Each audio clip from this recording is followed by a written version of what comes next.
Olá, pessoal! Estamos aqui hoje mais uma vez para refletirmos juntos a nossa liturgia do dia, tá certo? E nessa segunda-feira, a liturgia de hoje nos coloca mais uma vez no itinerário do discipulado de Jesus. O Mestre nos apresenta hoje as condições necessárias para que sejamos salvos.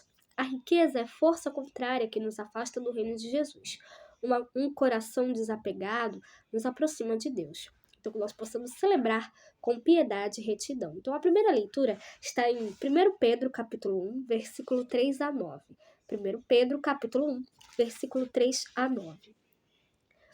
Bendito seja o Deus e Pai de nosso Senhor Jesus Cristo, que, segundo a sua grande misericórdia, nos gerou de novo para uma viva esperança pela ressurreição de Jesus Cristo dentre os mortos, para uma herança incorruptível, incontaminável e que se não pode murchar, guardada nos céus para vós, que mediante a fé estáis guardados da virtude de Deus para a salvação, já prestes para se revelar no último tempo, em que vós grandemente vos alegrais, ainda que agora importa, sendo necessário, que estejais por um pouco contristados com várias tentações, para que a prova da vossa fé, muito mais preciosa do que o ouro que perece e aprovado pelo fogo, se ache em louvor e honra, e glória na revelação de Jesus Cristo, ao qual, não o havendo visto, amais, no qual, não o vendo agora, mas crendo, vos alegrais com gozo inefável e glorioso, alcançando o fim da vossa fé, a salvação das almas.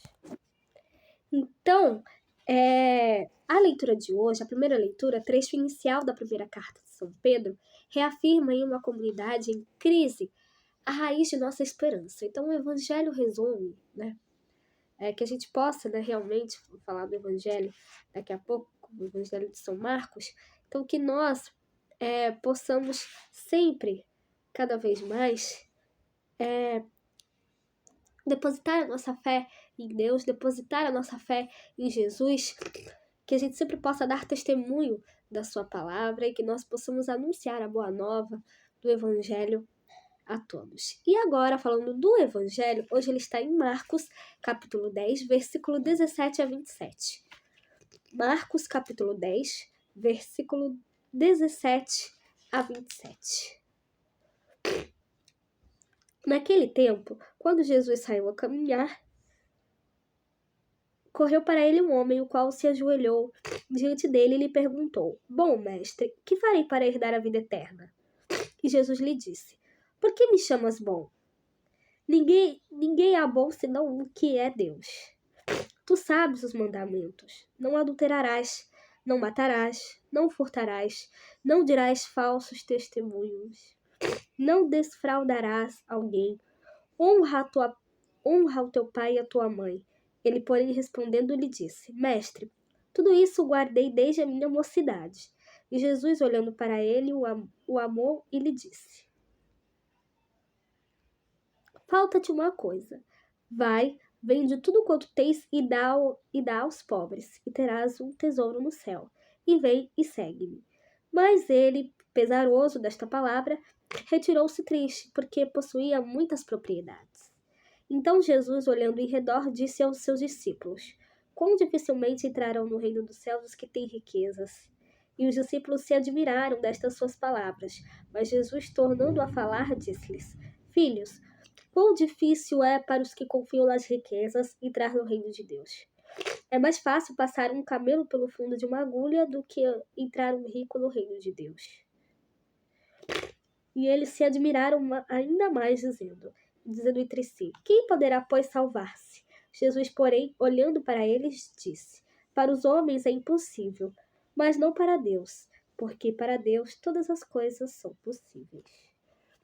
Então, o Evangelho resume na pergunta do jovem rico o caminho de vida e de salvação.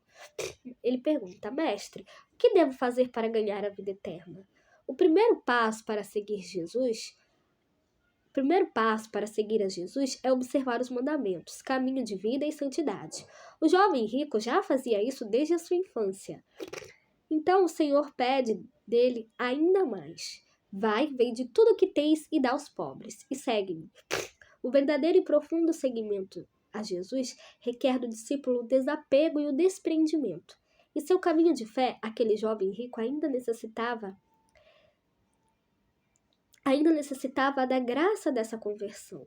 O que nos chama a atenção é a atitude do Senhor, que olha com amor para aquele homem que ansiava por sua salvação.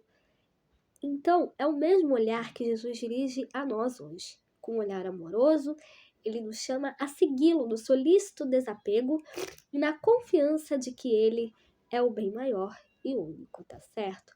Então, era isso que eu tinha para falar para vocês hoje. Muito obrigada a todos por curtirem, por comentarem. Aqueles que só assistem mesmo também agradeço. Espero que vocês tenham gostado dessa reflexão de hoje. Espero encontrá-los todos aqui amanhã, terça-feira, se Deus quiser, para continuarmos refletindo cada vez mais as leituras da Sagrada Escritura. Então, muito obrigada a todos e até a próxima, se Deus quiser.